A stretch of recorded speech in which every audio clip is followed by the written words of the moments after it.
Hi everyone, this is us again, Malini and Nuthan.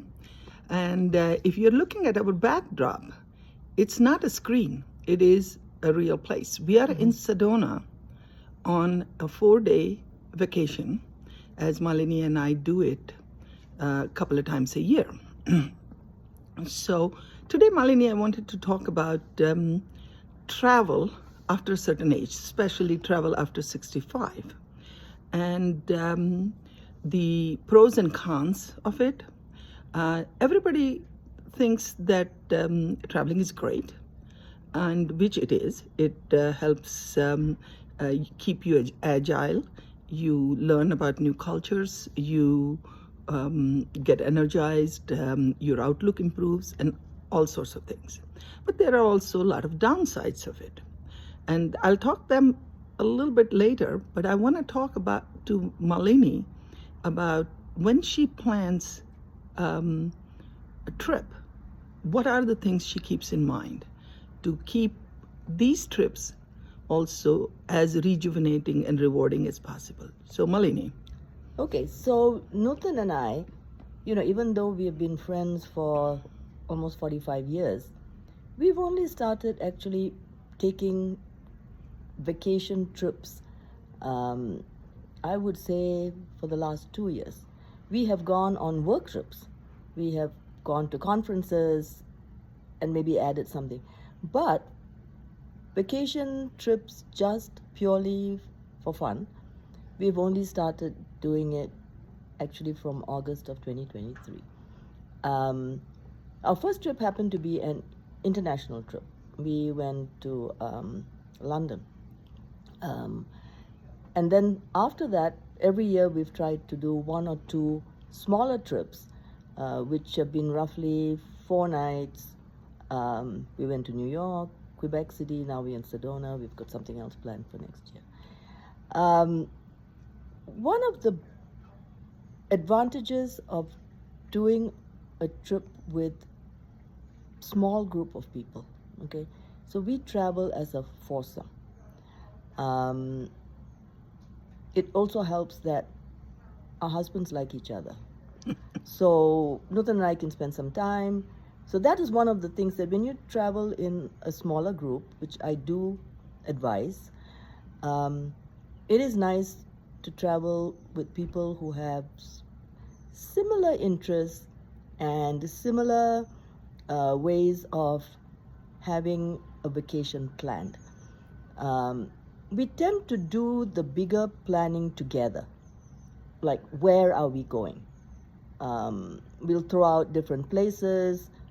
Finally, we come up with the place and say, okay, we want to go there.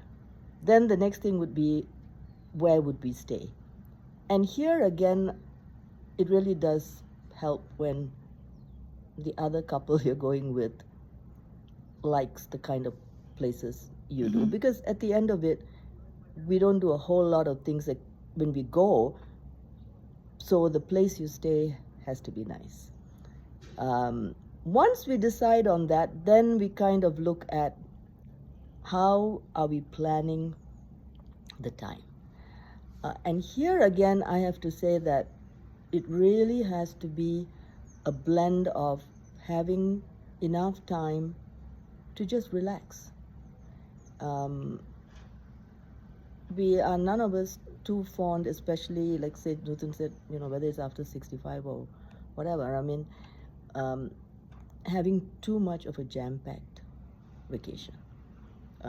It has to have a certain amount of relaxing time, and then coupled with some trips. We've got a jeep tour booked for this afternoon.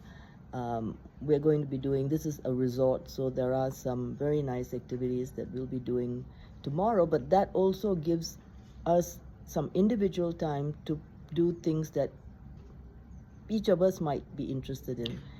So may I interrupt you for just a second? And what I was actually, I don't disagree with you at all, but I wanted to bring it to the point is the stress that involves. We talked about the benefits of travel, which everybody talks about, but the stress of travel is planning for the travel, spending money, the jam-packed schedules.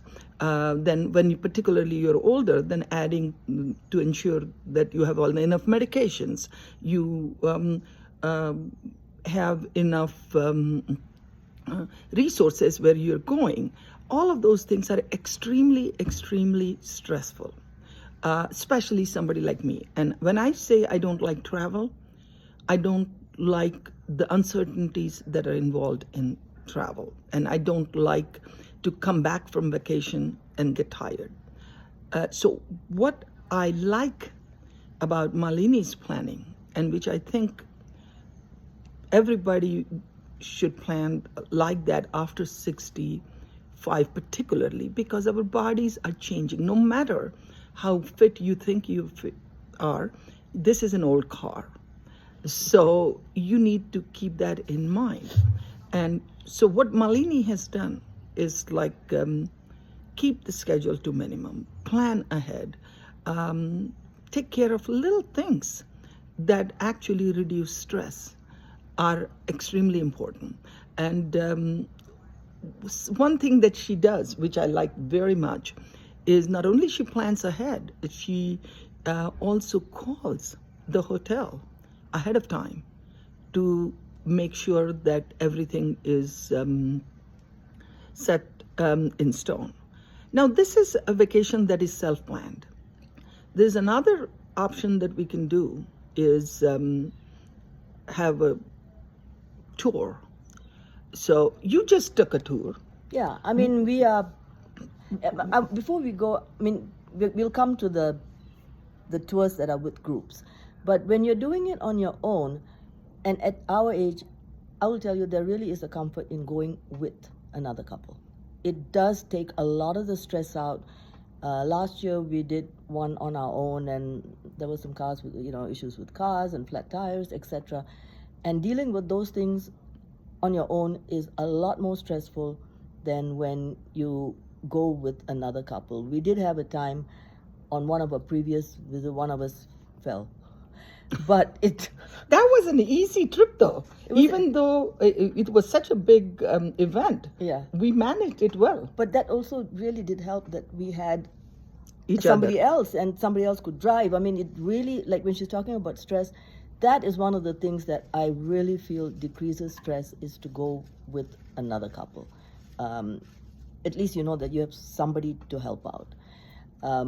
Moving ahead, is also only about 2 years ago, and this is also something my sister was doing. I've never actually been on a group tour. We've always done it on our own. And at this point, if you're taking a group tour, we want to do a nice one. So here's a plug for Tauk, that we went to Japan, and it's a small group, and Nutan has done a few Tauk tours. That we went to Japan, and it was a trip that no amount of planning, you could have done it on your own. But that was a trip that was a much more packed. So for people who really want to kind of see more, have a more packed tour, going with a high quality small group is also another idea. There were people in our group who were traveling alone, and they were 80 years old. In fact, the average age of those groups is actually over 70. So it's a really, really good option. And of course, you also have, if you have mobility issues, then you could go for things like a river cruise or some kind of cruise. So a couple of things, and to close this thing, that when you're traveling abroad, travel with companions who are compatible with you, so that you can create a schedule that is acceptable to both or all the people. Second is, do not jam pack your schedule. Give time to recovery. A third. Is it becoming to the 2 cents now? Yeah, it's coming to the 2 cents. So because we don't want to go on and on. So that's we can do. And the other is plan ahead. And fourth is if you can afford, try group 2 too, because they are very helpful and in terms of emergency situations, etc. But I do want to take a second and talk, and then I'll let you close, Malini, is those who cannot afford to do all of these things, because a lot of these things cost money.